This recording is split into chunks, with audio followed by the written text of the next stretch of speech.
Alright, we're going to talk about how to load and unload a double action revolver. Here, this is actually a BB pistol, BB and pellet.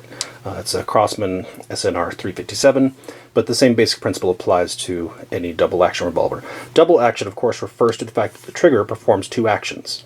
The trigger, when you pull it, cocks the hammer and releases the hammer. Does both actions. Single action, of course, means that the trigger performs only one action. So if you cock the hammer manually, then the single action is to release the hammer. But a double action revolver will cock and release the hammer with pull the trigger. So with a double action revolver, there is a cylinder release latch here, and this one you just push, and then with your other hand just push the cylinder out like so, and you can see here we've got the empty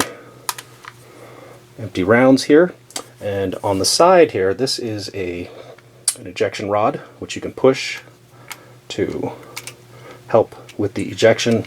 A lot of times gravity will do the work for you, so you simply tilt it back, allowing gravity to remove the empty cases. So you can see here the cylinder free to spin. So again, simply push the cylinder release latch with your other hand, push the cylinder out, and to load you simply take the rounds.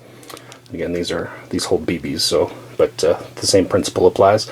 You take the rounds and you simply insert them into the chambers of the cylinder, one at a time. You can of course use speed loaders to load them all at the same time. And then you simply press it back into place, and it is now ready. If those were actual rounds of ammunition, it would be ready to fire. And that is how you load and unload